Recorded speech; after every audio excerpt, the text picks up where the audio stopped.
Bonjour à toutes et à tous, c'est Corinne, Bombardier-Roquier, pour un nouveau Facebook Live. Je vous propose aujourd'hui de traiter le thème des cycles de vie professionnels et j'ai intitulé ce premier morceau, ce premier extrait de live « Vous en êtes où dans vos étapes de carrière ?» Alors, ce que je vous propose, c'est de traiter pendant quelques minutes seulement un petit bout de live, puisque j'envisage d'en faire 2 ou 3. En fait, je vais vous présenter les 5 cycles de vie professionnelle. Je vais en totalité, je vais en présenter 2 aujourd'hui. J'espère que vous serez un petit peu là au rendez-vous pour interagir. Donc, je vais attendre une petite minute qu'éventuellement quelques amis nous rejoignent sur les cycles de vie professionnelle. Vous en êtes où dans vos étapes de carrière, avec l'idée peut-être d'interagir un peu sur vous, la situation dans laquelle vous êtes et faire le lien entre les étapes de carrière et les âges de la vie, comme on les appelle. Donc, je vais un petit peu attendre. Je ne sais pas si on aura quelques amis qui viendront nous rejoindre. Dans tous les cas de figure, ce petit live sera retranscrit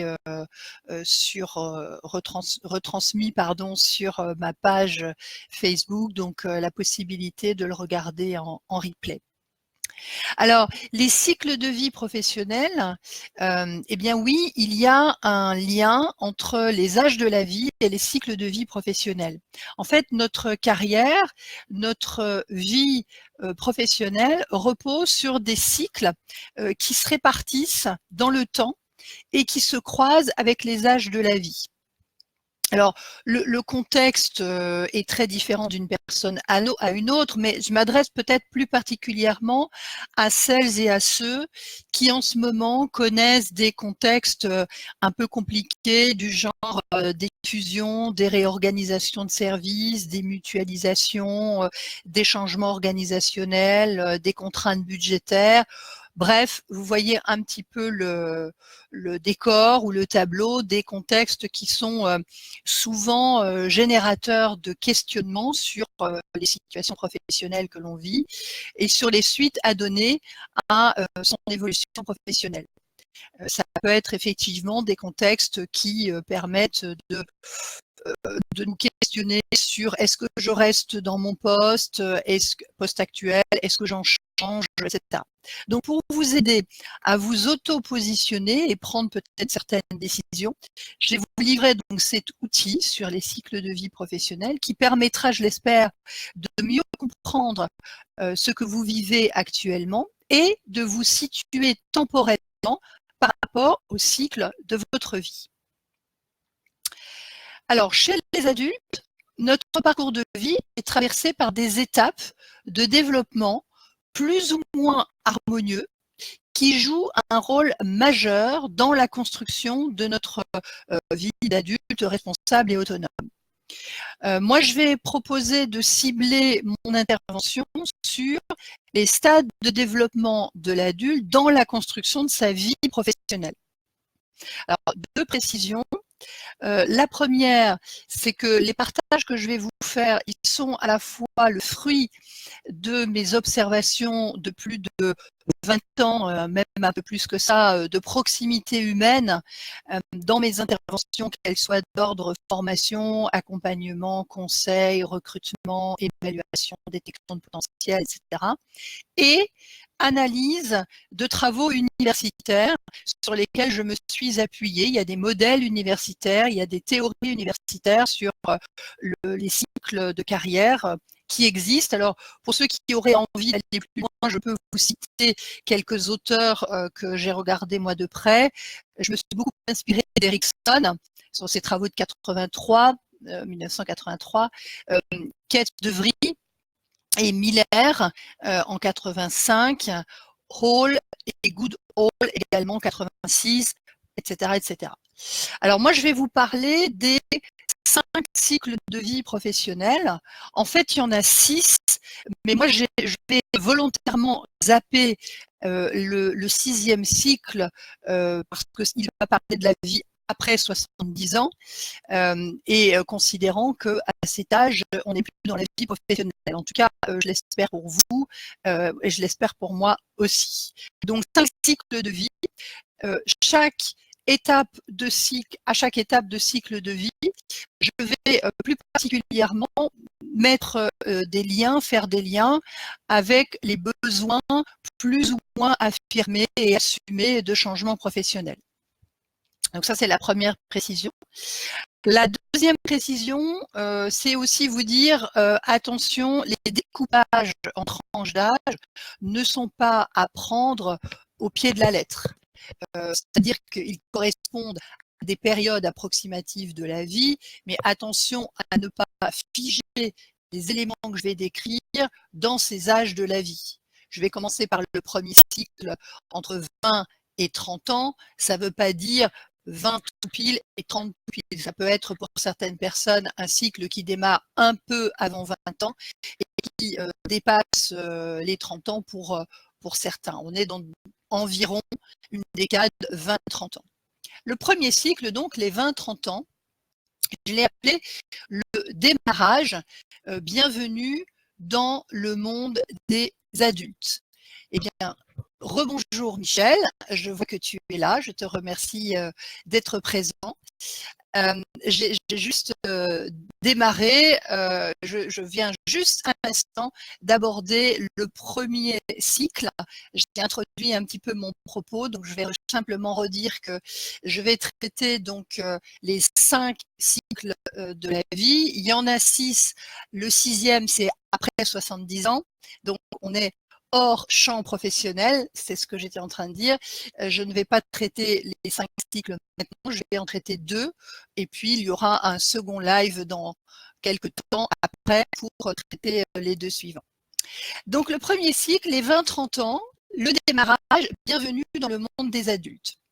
Alors, c'est la période qu'on pourrait appeler la période de l'émancipation. Le jeune adulte quitte le cocon familial, il commence à découvrir progressivement la vie active, à acquérir son indépendance affective, son indépendance financière, sociale. Alors si vous êtes ce junior-là, eh bien sachez que vous êtes encore sous l'influence de votre entourage, qu'il soit familial, personnel, amical, etc. Et vous donnez encore souvent la priorité à ce que les autres pensent de vous. Alors, ça peut paraître un petit peu brutal à l'entendre comme ça, c'est souvent pas forcément si conscient que cela, mais en tout cas, c'est ce qui fait partie des observations et des études qui ont été produites sur le sujet. Alors, 2 options se présentent à vous. La première option, c'est s'adapter aux attentes de l'entourage, qu'il soit familial, social, amical, etc. Et deuxième option, se rebeller. Dans tous les cas de figure, quelle que soit l'option que vous choisissez, il y a un lien de dépendance. Il existe tout de même ce lien de dépendance et les attitudes qui ont été observées dans cette tranche 20-30 sont souvent empreintes de peur, d'incertitude, même si, en apparence, on donne le change. On donne le change, on peut même aller jusqu'à prendre ouvertement certains risques. Il n'est pas rare de voir de jeunes, 20-30 ans, se lancer dans l'entrepreneuriat, par exemple, voire même se lancer dans un voyage autour du monde, donc avec une certaine dose de risque, par exemple. En tout cas, c'est la période où vous recherchez votre identité professionnelle. Et ça va s'exprimer à travers une quête d'autonomie, une quête d'indépendance, un certain besoin de stabilité dans vos relations sociales. C'est, vous savez, la période du clan ou du groupe de potes. Voilà, on reste effectivement dans une segmentation comme ça assez groupale, quoi, quelque part. Alors, on a besoin de vivre des expériences, hein, des situations qui vont faciliter quelque part cette quête d'identité à la fois personnelle et professionnelle. C'est une décade aussi, cette décade-là, c'est une période de choix de carrière. C'est la période où on acquiert ses premières compétences. C'est la période où on fait ses premiers apprentissages de la vie professionnelle. On apprend à gérer son temps de travail, ses priorités. C'est les premiers salaires aussi. Ce sont les premières missions, par exemple, les premières responsabilités peut-être aussi. Donc c'est une période où on est quelque part en situation d'apprentissage sur beaucoup de domaines de la vie et en particulier de la vie professionnelle. Entre 20 et 30 ans, on a remarqué qu'effectivement on est souvent plein d'espoir, d'idéalisme, de rêve, d'énergie aussi, heureusement. Et en même temps, on peut être inquiet aussi, car on est un petit peu persuadé que nos choix à ce moment-là sont définitifs. Je ne sais pas si vous avez ressenti ça, si Michel, tu as ressenti ça quand tu étais dans cette tranche d'âge, mais on peut avoir le sentiment que tout est définitif et que les choix et les décisions qu'on fait à ce moment-là, ça va être très très impossible ou très compliqué de les faire évoluer ensuite. Pourtant, comme beaucoup d'entre nous, bien, on ne réussira pas tout très bien dès la première fois, et c'est très bien ainsi puisque ça va faire partie des apprentissages de la vie en dehors de cette décade, bien évidemment. Voilà ce que j'avais envie de vous proposer sur la première décade 20-30 ans, le démarrage, bienvenue dans le monde des adultes. Donc je ne sais pas si Michel, tu as envie de réagir, peut-être de te replonger un peu dans ce film, dans le film de cette période-là, et de me dire avec un petit mot en commentaire si ça te parle et si tu as identifié dans ce que j'ai évoqué quelques éléments qui ont traversé pour toi cette période-là. Donc ça, c'est la première décade. La décade suivante, c'est la période des 30-40 ans. Alors, je l'ai intitulé Y arriver. Vous allez voir qu'effectivement, c'est assez symbolique par rapport à ce qui va être présenté. Alors, on approche de la trentaine, la phase d'exploration est terminée et on commence à prendre des décisions par soi-même et pour soi-même. Donc le moment, un petit peu, c'est comme si le moment était venu de revoir ses engagements, en quelque sorte. Alors c'est pas si simple et c'est pas si fluide pour tous, quoi. Et pour certains, c'est même particulièrement compliqué. Dans cette décade, les aspirations se déplacent. Les rêves, les utopies se transforment en objectifs plus réalistes. On a aussi envie de sortir de la routine. C'est souvent une période où, par exemple, pour certains, on peut reprendre des études, changer de secteur d'activité. Ça peut être prendre un nouveau virage. Voilà, on ressent le besoin, 30-40, on ressent le besoin de s'engager dans quelque chose de plus précis, de plus définitif.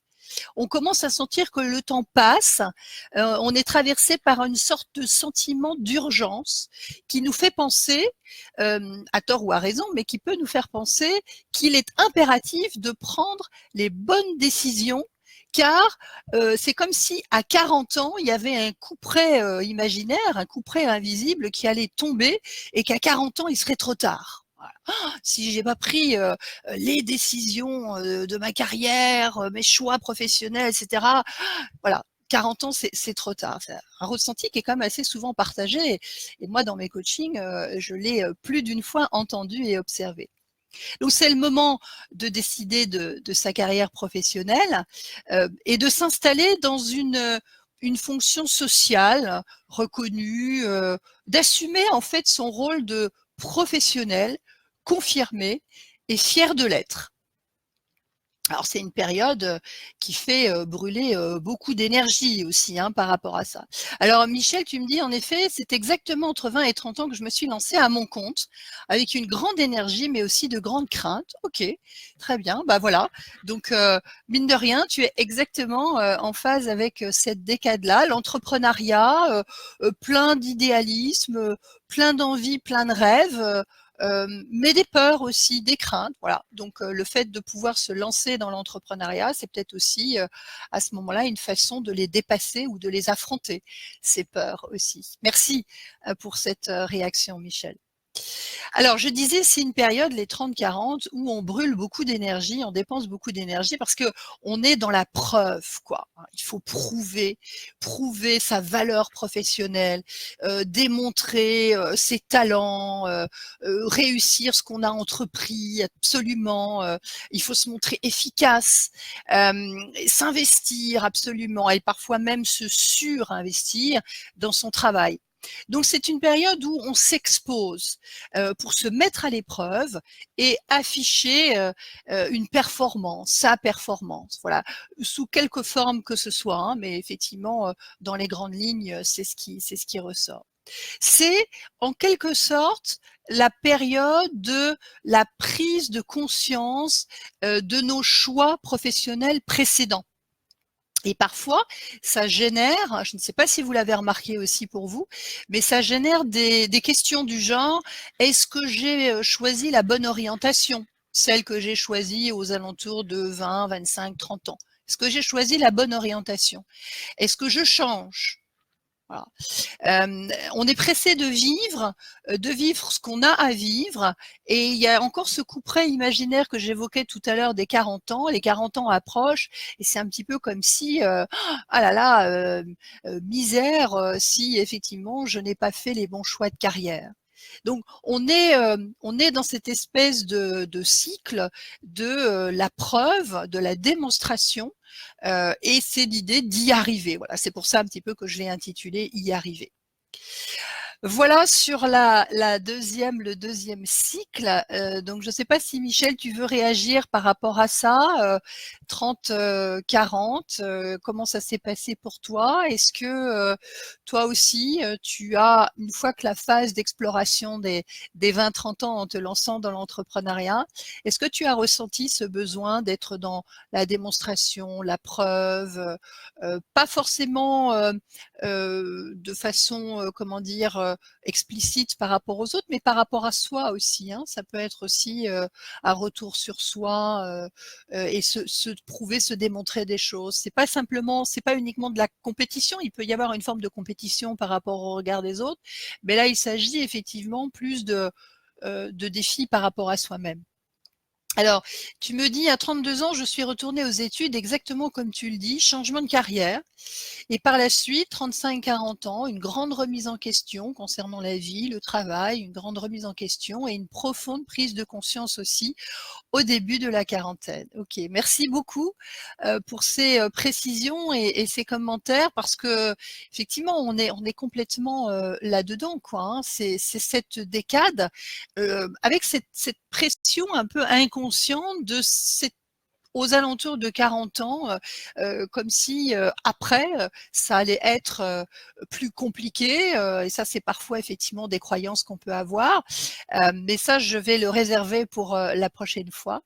Et effectivement, comme si après 40 ans, non seulement c'était compliqué, mais pour certains, ça peut être considéré comme quelque chose d'impossible. Alors que j'essaierai modestement de vous montrer que voilà, la vie s'arrête pas à 40 ans. J'espère que vous en êtes convaincus et qu'il y a aussi de belles évolutions professionnelles et de beaux développements personnels aussi, bien évidemment, parce que l'un ne va pas sans l'autre. Quels que soient les âges de la vie en fait, hein, et que 40 ans, c'est pas un couperet définitif. Voilà, est-ce que Michel, tu veux ajouter quelque chose? Je vais m'arrêter là puisque j'avais dit 15-20 minutes, je ne vais pas faire trop long pour ce soir et dans quelques jours, probablement courant de la semaine prochaine, je ne sais pas quand exactement, je proposerai la suite, donc les 40-50 et les 50 60. Et puis, on parlera aussi un petit bout des 60-70. Je ferai peut-être les 3 cycles prochains dans le prochain live, de façon à pas faire trop long en même temps. Alors, je prends connaissance des derniers commentaires. Entre 40 et 50, j'ai enraciné tout ce chemin de vie. Ouais. Bah, super, parce qu'effectivement, c'est un des éléments que j'évoquerais. Ce côté, j'aime beaucoup le terme enraciner tout ce chemin de vie. C'est vraiment ça, quoi, hein, l'idée d'ancrer, en fait, d'être en ancrage avec ce qu'on aurait pu semer dans les 30-40 ans. Et puis, ça peut être aussi l'occasion pour certaines personnes d'envoyer un petit peu valser ce qui a été fait précédemment pour partir sur une nouvelle route, sur un nouveau chemin. Voilà. Merci beaucoup, Michel. Merci à celles et à ceux qui suivront ce live en replay. N'hésitez pas à me laisser des commentaires, des suggestions, à me parler aussi de vos cycles de vie professionnels. Moi, ça m'intéresse. Voir comme Michel nous a apporté son témoignage. Merci encore. Si ça vous parle et comment vous les avez vécus, ces 2 premières décades, les 20-30 et les 30-40, en attendant d'aborder les autres décades dans quelques temps. Je vous remercie beaucoup. Je vous souhaite une bonne soirée. Bye bye Michel. Bonne journée. Je ne sais plus exactement quelle heure il est au Canada, mais on est plutôt en début d'après-midi. Donc bon après-midi et à très très bientôt. Bye bye. Ciao.